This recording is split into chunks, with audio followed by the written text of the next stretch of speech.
The imposing skyline of Zhonghai City stretched into the bright blue sky, a concrete jungle teeming with ambition and dreams.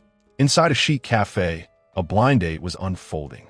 The woman, draped in a cloak dress and sporting greased sunglasses, exuded an air of high society sophistication, complete with her Clooney's purse.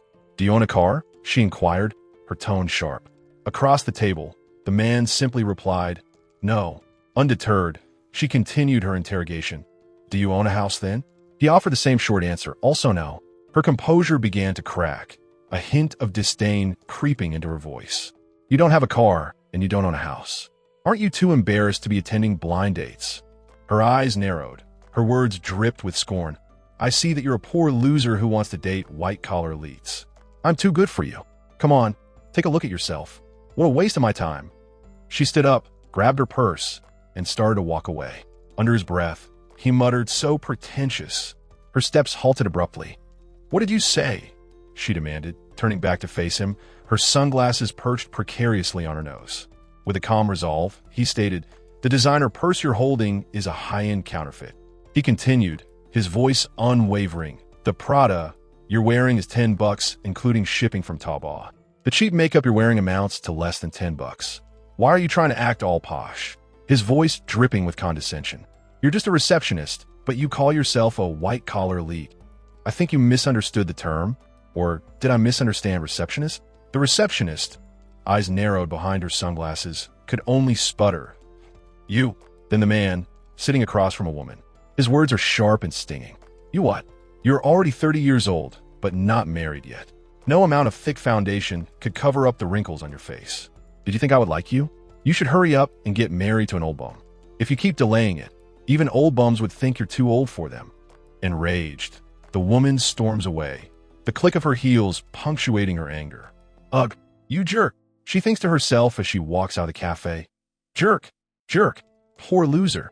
Meanwhile, the man sits alone, sighing heavily. He stares down at a coffee cup, fiddling with a ring on his finger, a ring with a distinctive red gem. Then we see a different woman, presumably his girlfriend, stands before him, suitcase in hand, her face set with determination. "You can't stop reminding me that this ring is your family's heirloom. Here, I'll return it to you now. Let's break up. You can't give me the life I want." Consumed by frustration, the man slams his fist on the table, his knuckles white. "Ouch, it hurts," he cries out, realizing that the ring has cut his hand, drawing blood. "Darn, so unlucky. I cut my hand with my ring." Then, something strange happens. The ring begins to glow a soft, warm red as it lays on the table. Huh, this ring glows when it's touched by blood. The ring started buzzing. A burst of red energy erupted around the man, who gasped in surprise and pain. With a whoosh, the ring vanished in the radiant glow, leaving him stunned and unconscious on the table, with a gentle plop. "Damn, is he a charlatan?" one voice whispered nearby. "Don't touch him. He'll lie on the floor and claim we hurt him, then demand money," another added, filled with suspicion. "How about we poke him with a stick?" someone suggested hesitantly. "Hey, he's moving," someone exclaimed. "Sure, stop shouting. Get back to work." Their supervisor hushed them sternly. The man stirred, confused. "Ugh, why did I faint?" he mumbled, touching his head. He sat up abruptly, his eyes widening. "Huh, where's my ring?" He looked around the table frantically. He turned to the two men standing nearby. "Oh, you guys, have you guys seen my ring? Did someone take my ring while I fainted?" The two men exchanged nervous glances. "Damn, you and your big mouth. We really ran into a con artist," one grumbled under his breath. "What should we do?" the other asked worriedly. "What else could we do?" "The usual," came the terse reply. Confused, the man watched as they approached him. Suddenly, they were yelling at him. "Why did you come here to eat when you have no money?" "We will call the police if you don't leave," they shouted, grabbing him roughly and shoving him out the door. "Ah," he cried as he stumbled and fell onto the sidewalk. "No, my ring." He whimpered, tears welling up in his eyes, his hand outstretched. He sat up, defeated. "Sigh, forget it. They think I'm a scammer, so they probably didn't take my ring. Think of it as a free meal." He sighed, resigned to his misfortune, surrounded by an aura of bad luck. "Oh, such a shame," he muttered, his shoulders slumping. "That was my family's heirloom. I really should have taken a look at my luck status before I headed out today." A disembodied voice thundered, "Don't miss the boat on this one." He spotted a lottery ticket stand, brightly lit with the words "Scratch Off Tickets, Live Lottery Draw." He paused, a thought bubbling in his mind. They say when you strike out in love, you'll be lucky in gambling. He mused, maybe I should test it out? He approached the counter, peering at the lottery numbers trend chart, drawing results every Tuesday, Thursday, and Sunday. He glanced at the clerk, then at the red slip that read "Purchasing." The clerk handed him a scratch-off ticket, emblazoned with "Scratch it, try your luck, you will instantly be surprised." He rubbed his eyes, wondering what's going on. He scratched the ticket, and suddenly a whirlwind of red tickets flew into the air around him. Whoa, do I? No way. Do I? He stammered, looking around in disbelief. A sudden thought struck him. Do I have X-ray vision? He peered at the ring he wore. Is it because of that ring? A smile spread across his face. I am clairvoyant, he exclaimed, his eyes gleaming. I don't need to worry about not earning money anymore. I don't need to worry about people making fun of me anymore, right? Huh, he concluded triumphantly. It is indeed true that you will be lucky in gambling after striking out in your love life. A blessing in disguise. This is the textbook definition of a blessing in disguise. Huh, hey, dude, why are you chuckling? Are you going to buy tickets or not? If not, move aside. Don't get in the way of my business. The man behind the counter gruffly says, waving his hand dismissively and saying, scurry along. The young man, seemingly unfazed, smiles broadly. Oh, I'm buying all right, he says happily, clutching the tickets close to his chest. Hey, come on, dude. Are you picking vegetables? It's $2 per ticket. Why are you being picky? The counterman is still being impolite. Hurry up. If you don't want to buy, just scurry along. Don't cause trouble here. The young man thinks to himself, you poor heck, and continues in his head, looking down on me? I will teach you a lesson today. He scratches the ticket, and a look of shock appears on his face. Darn, I won the lottery. That's $10,000, he proclaims loudly. The other customers look on in disbelief. Oh, really? One of them says. Another exclaims, he's so lucky. And a third says, did he hit the jackpot? I thought he would only get detergent as a prize. The counterman, peeking from behind the counter, mutters, let me see. He grabs one of the tickets. The counterman, dumbfounded, turns to the young man. Dude, this scratch-off ticket is fake. It's a counterfeit copy, he says, pointing at a poster showing the lottery numbers. I picked it while you watched. How could you tell me it's fake when I hit the jackpot? You are blatantly lying. The man in the suit exclaimed, a sly grin plastered across his face as he held up one of the red lottery tickets. The lottery ticket examiner narrowed his eyes. Do you think I don't know that you are pretending to be picky? You prepared the fake ticket in your hands and switched it while I was distracted. This scheme is on the news. I suggest you leave now. I can let it go just this once. Otherwise, I will call the police. The man in the suit's grin faltered. Why don't you get an expert to check if it's fake or not? How can you just tell me that it's fake? The examiner adjusted his fake mustache and leaned forward. I'm a lottery ticket examiner. I can tell it's fake. If you know it's fake, why won't you tear it up? Why won't you return it to me? Did you shove it in your pocket?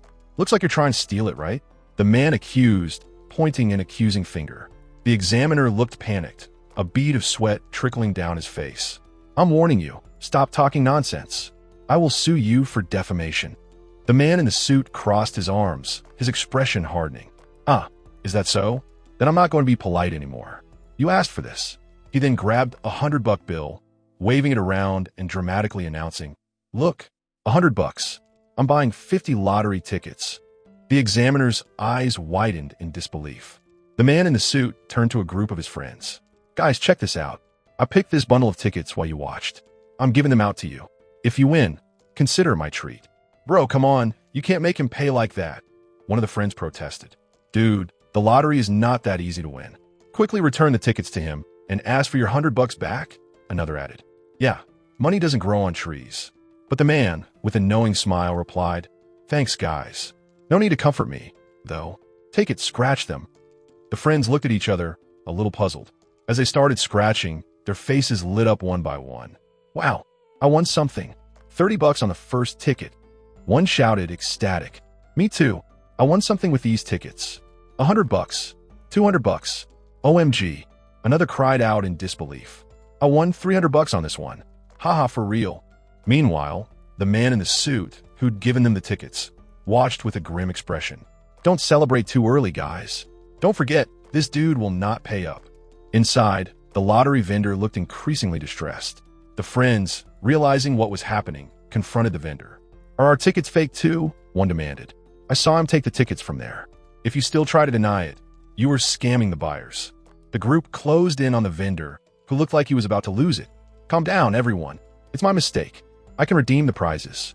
"I can redeem the prizes," he pleaded, but the crowd was relentless. "Ah, don't touch me. Face my face." Later, the friends returned to the man who had given them the tickets. "Hey, buddy, your lottery ticket. We got it back for you," the green-haired friend said. "Nah, we should thank you instead. You helped us win the lottery prizes, buddy." The man accepted the ticket with a smile, saying, "Thanks." As he walked away, he muttered to himself, $10,000 is nothing. Then, he crumpled the ticket in his hand. Suddenly, he was overwhelmed by sensations. "With my X-ray vision, I feel like I'm on top of the world." Women seemed to sparkle as they passed by. But then, a sharp pain shot through his eyes. "Ugh, what's going on with this strong pain in my eyes?" He collapsed to the ground, clutching his head. "Ugh," the man groaned, a trickle of blood escaping his nose. "It seems like I overused my powers. My nose is bleeding from exhaustion." An arrow pointed to his nose with the caption, "Nosebleed caused by hot ladies." The next morning, he stood before Hung Fu Jewelry with a confident grin. "With my X-ray vision, I will be successful working in a jewelry shop. I can't help feeling excited." He pushed the door open, and immediately, a stern voice barked, "Hey, that guy, you, come over here." Confused, the man turned, an expression of puzzled innocence on his face. The stern man continued, "Yeah, you. What are you standing there for? We don't pay you to stand around, right? Hurry up and get over here." He pulled him closer and lowered his voice. "There's a jewelry trade in Zhonghai today. Take this and come with me." Then he whispered conspiratorially, "The CEO's daughter, Miss Zhao, will be with us today. You'd better stay sharp." He squeezed the man's cheek, adding, "Shut up unless I tell you to speak." "Got it." The man could only smile dumbly, seemingly overwhelmed. "Jewelry trade?" he thought, a spark of excitement igniting within him. "Ah, time for me to shine." The stern man snapped, "Hey, do you understand? Speak. Are you deaf? Huh? Oh, yeah, I got it. Didn't you tell me to be quiet? Don't be snarky with me. If you mess up today, you're dismissed." "Got it. Yes." The man squeaked, clutching a small briefcase. "Ah, I'll show you," he muttered under his breath, a determined glint in his eyes, as they approached the grand building labeled Jewelry Trade Fair. "Oh, so this is the biggest jewelry trade fair of the South," he mused. "Is this the Zhonghai Jewelry Trade Fair? The one that jewelry lovers attend annually?" The stern man scoffed. "Oomph. Can't believe a little intern would know that. Follow me closely. Don't lose the goods in your hands. Act smart when you see Miss Zhao." He finished with a warning. "Don't stare at her. Don't say I didn't warn you. Why would I keep staring at this Miss Zhao?" The man wondered, a hint of amusement playing on his lips. Is she a magical creature or something? Inside a luxurious VIP lounge, a man in a suit takes a nervous gulp from his cup. His eyes are fixed on a stunning woman with silver hair and captivating green eyes, seated gracefully nearby. As he stares, the woman notices and becomes visibly annoyed. "Hey, is that guy going to stare without end? Has he never seen a woman before?" She thinks to herself, clearly offended by his gaze. The man, oblivious to her rising irritation, approaches her. "I've seen a lot of women, but not a lot of beauties like you. Staring at you is a compliment," he says, trying to sound charming, but his words come across as awkward and inappropriate. The woman is furious. "What kind of people are you guys hiring? One unprofessional fool. Fire him and get him out of here." "Is he flirting with me?" she demands, her voice dripping with disdain. The man, taken aback by her harsh reaction, retorts, "All right, I take back what I said. It seems like you're not beautiful after all, because your personality is ugly. This is someone who works for you. Fire him. I want him out of my sight now," the woman exclaims, losing her temper completely. The man, unfazed by her outburst, smugly remarks, "Sis, throwing temper tantrums will age you. You will soon be an old shrew if you keep it up." Another man, presumably the woman's colleague, intervenes, his face contorted with anger. "Yeki, have you gone mad? How dare you disrespect Ms. Zhang like that? Do you even want to have a future in this industry?" Yi Qiu, however, remains defiant. "Move aside. This is none of your business," he says, his eyes narrowing. The colleague, still seething, retorts, "You're right. I will examine the goods before I deal with you, jerk." He then mutters to himself, "Who knows if you are stealing from the company or not? I have to check properly." He moves towards a briefcase, intent on inspecting its contents. The woman watches with her arms crossed, her expression a mixture of anger and disbelief. Suddenly, Yichio gasps in horror, his eyes widening in realization. "Oh no, Mr. Chi, our blue and white porcelain bowl was shattered by this fool," the colleague exclaims, his face a mask of shock and dismay. Yichio looks equally shocked, clearly understanding the gravity of the situation.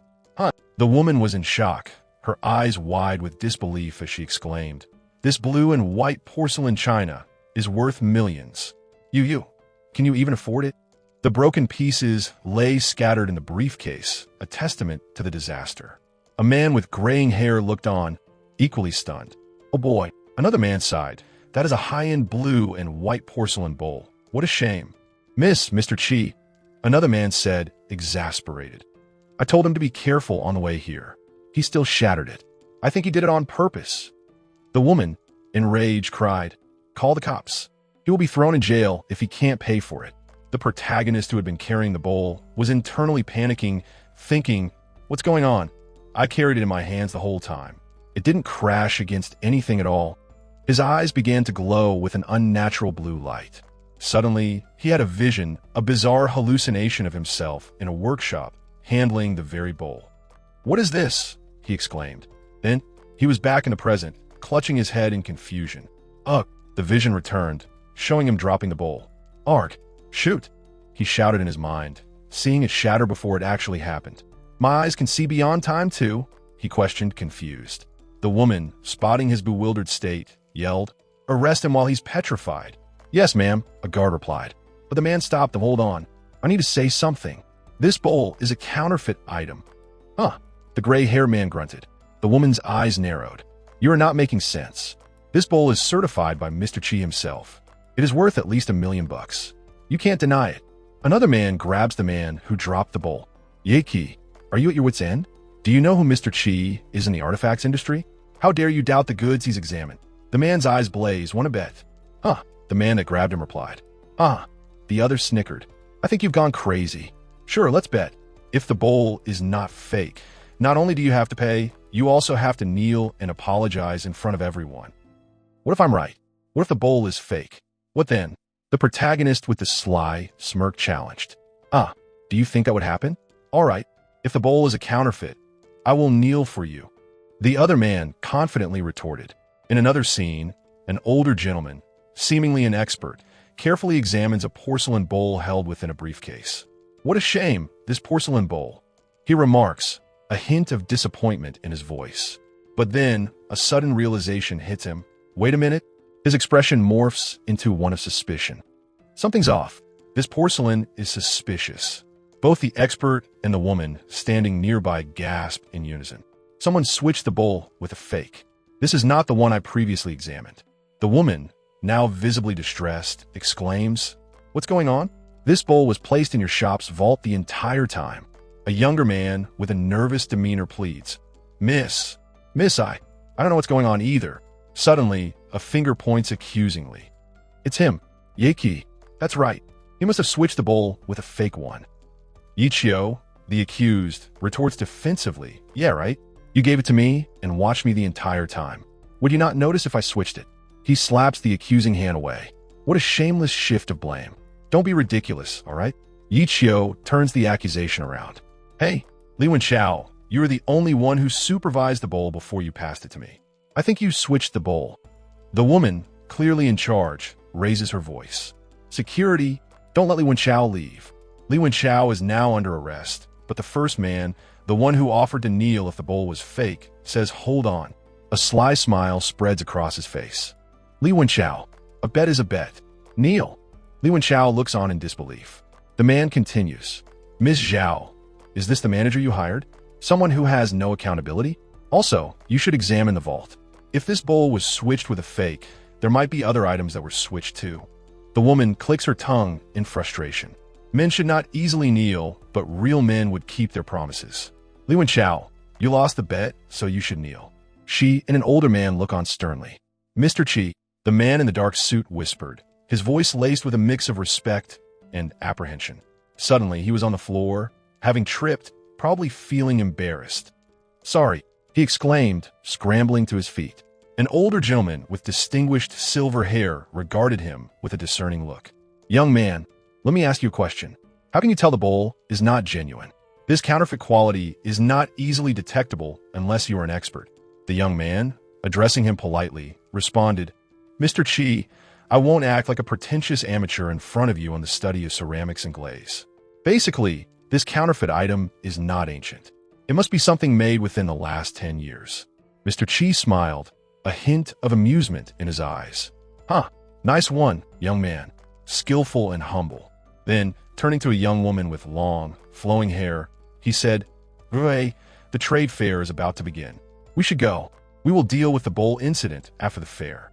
Rui, consulting her phone, responded, "All right, Mr. Chi." But as they started to move, she issued a stern order to someone off-panel, "Don't let those two leave. We will hand them to the authorities later." Mr. Chi, sensing her ire, cautioned her, "No worries, Rui. You're making a fuss again." To the young man in the suit and his friend, he requested, "Let this young man follow us. I want to test his skills and knowledge." Rui seemed to reconsider. "All right, Mr. Chi, you are right. Security," she added for the benefit of others around her. "Take Li Wenchao away. Watch him closely and don't let him escape," she concluded in a tone that left no room for argument.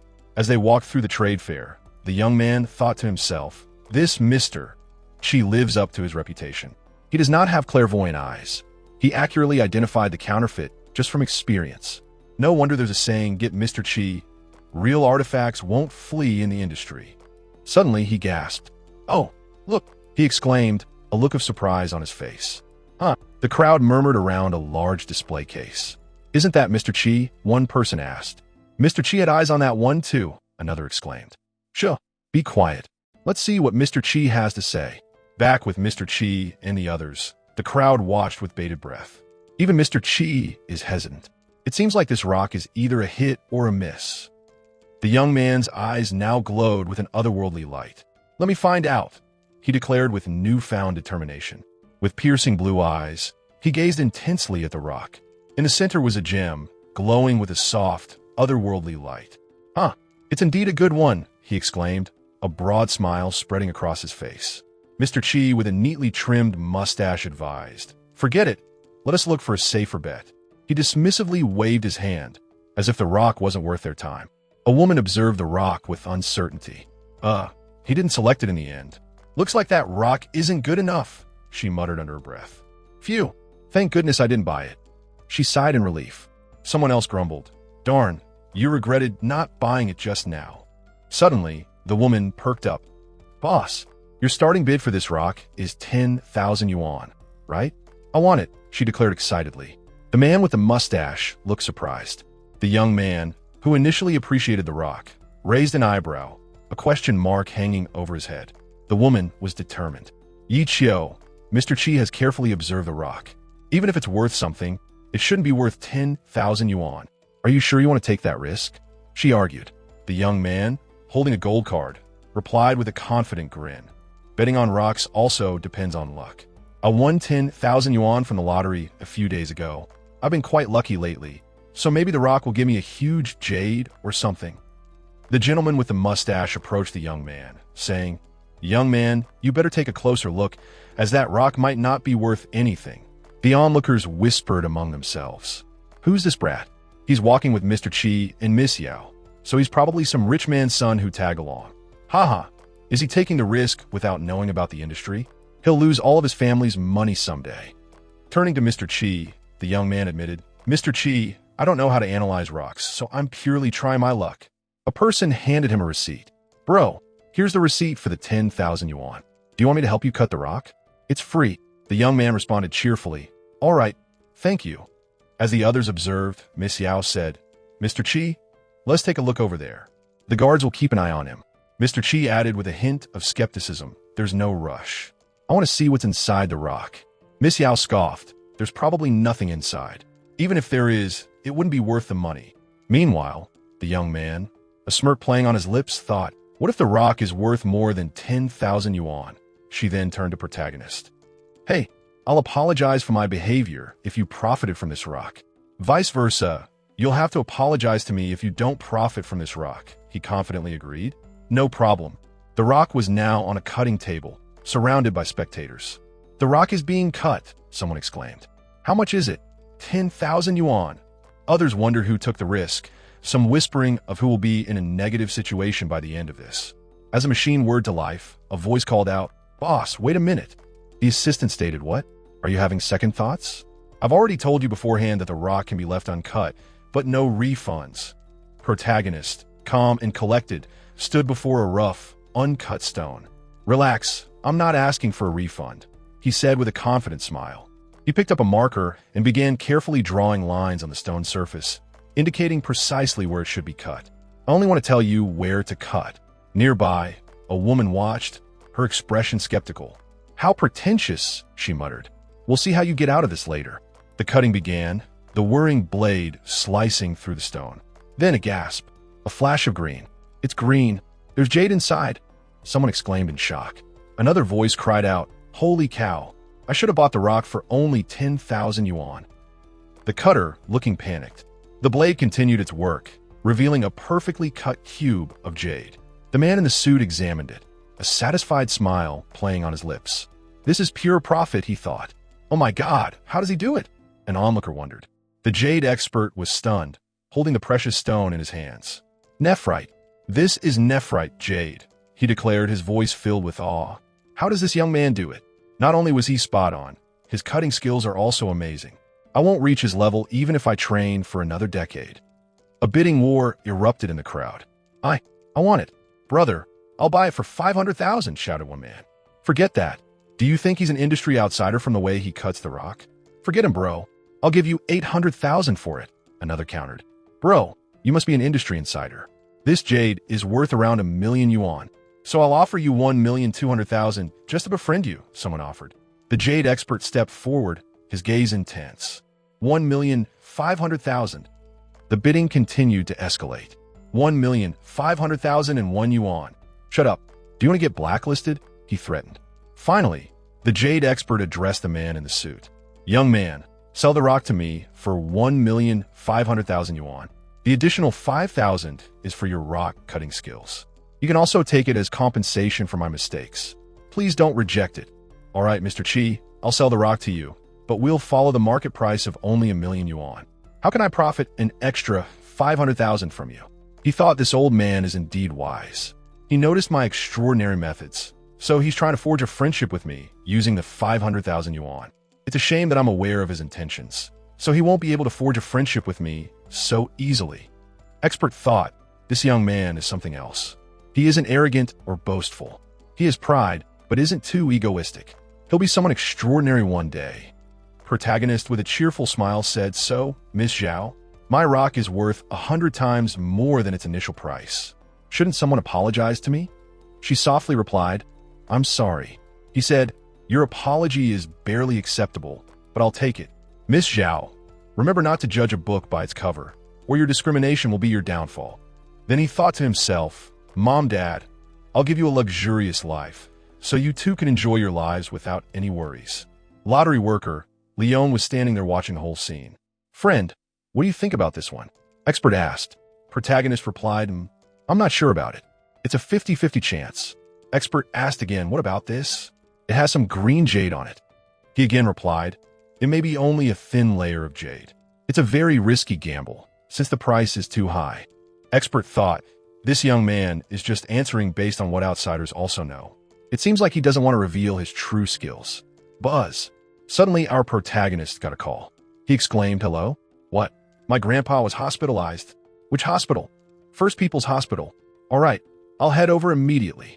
He then said to the expert and the lady, "Miss Zhao, my grandpa was admitted to the hospital, so I have to go right now. You can let the guards follow me if you think I'll escape." She tried to scold him, but Expert stops her and said, "Friend, I trust that you have nothing to do with the porcelain bowl incident, so go on." "Hello, send someone to the First People's Hospital with my car."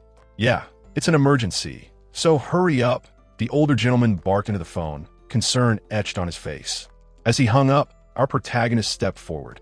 "Mr. Chi, thank you," he offered, a polite smile on his lips.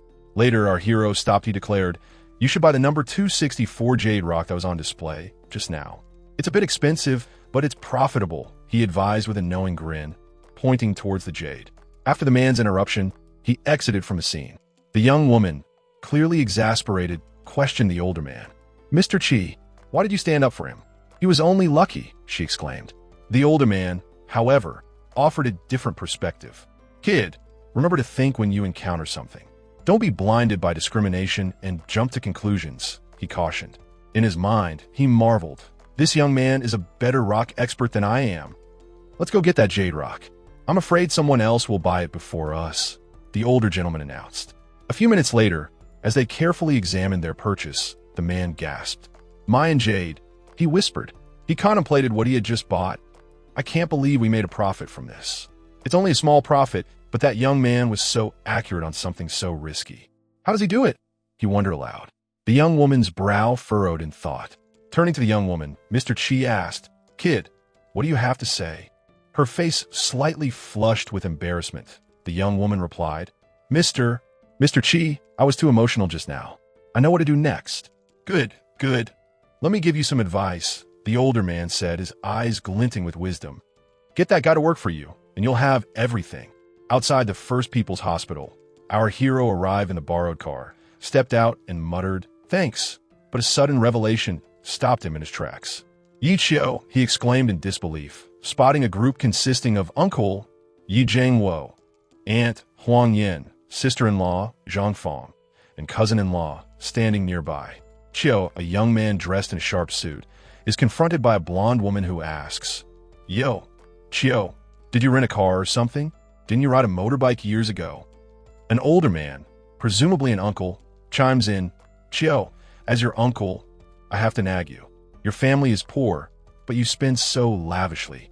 Your grandpa will get sicker from anger if he knows about this." He then adjusts his jacket, a hint of annoyance flashing across his face. Later, a woman with red hair, probably an aunt, berates Chio. "Chio, you have to be aware of your financial situation. Your cousin has a monthly wage of 20,000, but he doesn't have a luxurious car like that. You're a puny staff member in a jewelry shop. You don't have to show off. We're your relatives." Chio, visibly irritated, retorts, "Mind your own business and shut up." The whole group, Chio, the blonde woman, the uncle, and the red-haired aunt, is then seen walking together, the red-haired woman shouting after Chio, "Hey, you brat, you should listen to me. This is for your own good." The scene shifts to a hospital, specifically the ICU. Chio is now at his grandfather's bedside, the elderly man connected to a ventilator. Chio pleads, "Grandpa, you have to hang on. We'll save you no matter what." Another man, presumably Chio's father, stands beside them. In another part of the hospital, the red-haired aunt is arguing with Chio's father. "The hospital fees have to be paid by my second brother's family. We're out of money. We can't afford it." Then another lady said, "Brother, sister-in-law, the doctor said that the fees are expensive at first, but they'll be reduced when he is stable." "Hey, this is a heart transplant surgery we're talking about. The surgery fees cost at least 1,000,000 yuan, and we have to pay 10,000 yuan monthly after the surgery for the recovery fees." The aunt gestures emphatically. "He can't stop using antibiotics, which cost 10,000 yuan per year too. It's a bottomless pit. Don't you understand?" Chio's father puts a comforting hand on the shoulder of another family member, stating, "Brother, Dad worked hard to raise the four of us. We have to pool money together to cure him." In the room with the ailing grandfather, amidst the family, the blonde woman speaks up, "I am his daughter." The red-haired aunt immediately objects. A married daughter no longer has obligations to the birth family. Moreover, our family doesn't have that kind of money. A bespectacled man, probably her husband, adds, "In my opinion, Dad is already old. At his age, he won't live long even if he heals. Why should we waste money? I'm poor. I can't take out 10,000 yuan, let alone 1,000,000 yuan." Even Shio's uncle says, Wenhui hasn't paid off his property debt yet. He earns 20,000 yuan every month, but the property pricing in Shanghai. We ran out of money too. Shio's father, distraught, says, "Brother, sister, this is our father. We have to do something. We can't let him die." The red-haired aunt then turns on Shio's father, accusingly stating, "Guoqing, in my opinion, it's your fault that Dad fell sick." Shio's father asks with a confused expression, "How is it my fault?" The aunt continues, We know that you're poor, so we let Dad stay at your place. We gave you extra money each month so that you could take care of the elderly. You could have earned a side profit, but in the end, you didn't take good care of Dad. Another relative adds, yeah, last time I went to visit and saw Dad wiping the tables for you. Dad is old, but you made him do chores. Where's your conscience? Another relative adds, right? I saw that Chio rented a luxurious car just now. I see that you took all the money we gave you for that brat to spend. Someone says, Dad fell sick because he was tired and angry after living at your place. You have to be fully responsible. Someone then adds, right, fully responsible. Finally, Chio explodes in anger, his face contorted. Enough. The air in the hospital room was thick with tension. Where's your freaking humanity? The young man, Chio, burst out, his voice echoing off the sterile walls. He pointed an accusing finger at the group gathered by his grandfather's bedside. He is failing, and you are criticizing my dad. Are you not ashamed? One of the older men, clearly offended, retorted, Hey, Chio, how can you talk to your elders like that? Where are your manners? You have the least right to speak. He jabbed a finger towards Chio. You only know how to take smack. Even if we divide the money evenly between 4 families, can you afford 25,000 yuan? Yeah, you're pretending to be a good grandson. You're acting like you can afford it. Chio's face twisted in anger, and he snapped, Shut up. He straightened his jacket and turned back to the group. Dad, we will pay for Grandpa's surgery expenses. I have the money. The room erupted in disbelief. You have the money, they chorused, surprise and suspicion etched on their faces. His cousin sneered, Chio, in your dreams. If you can take out 1,000,000 yuan, I will kneel and apologize to you on the spot. Another cousin said, You stink at earning money, but you sure can stretch the truth. Chio locked eyes with him, a determined glint in his eye.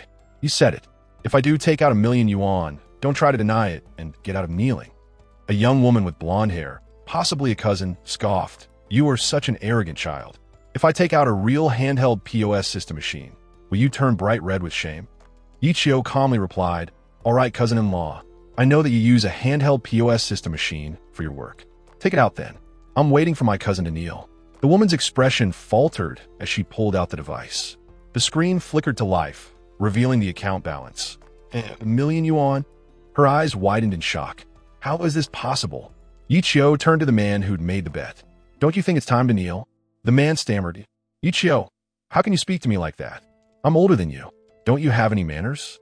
Show some respect. Chio wasn't buying it. Yeah, right. You're not a man of your word. You're so indecisive and shameful. How dare you mention manners and respect? An older woman, presumably the man's mother, cried out, Guoqing, discipline your son. He has no manners. Suddenly, a stern voice cut through the chaos. Enough. It was Chio's father, his face etched with concern. Chio, is this money yours? Chio met his father's gaze, his voice now filled with sincerity. It is mine, Dad. We should use this money to save Grandpa. He turned to the others, his expression firm. Everyone, give me a straight answer regarding the surgery. Are you going to pay or not? The man, looking worried and a bit exasperated, says, I want to, but I can't. I have no money. The older gentleman with glasses, equally concerned, thinks to himself, if he has no money, what makes you think I do? I can't help. Chio's dad says, All right, I understand. You won't save him, but I will. Chio, we will pay for the expenses. Hurry up and go. Protagonist, looking somewhat resigned, responds, All right, Dad. I'll go right now. We now see a woman in a business suit with a professional yet slightly guarded expression, lightly knocking on a door labeled ICU. She says, Excuse me. Inside, the younger man, looking somewhat surprised, exclaims, Assistant, Su, why are you here?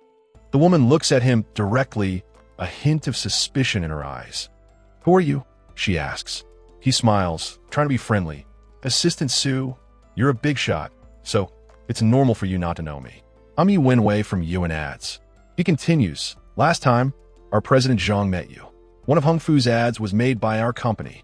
The woman, her expression softening a little, replies, Oh, so you are from Yuan Ads. Then she addresses the group of people gathered around the hospital bed. Excuse me, which one of you is Chio? The man, still smiling, says to her, Assistant Su, I am Chio's cousin. Did he make a mistake or something? He then adds with a bit of a sneer, That brat is always unreliable and a bit lazy. You should correct him as you see fit, Assistant Su. We support you. That kid lacks discipline. That's all for today. For the next part, make sure to subscribe my channel Fire Recap. And you don't forget to share and like the video. I am out.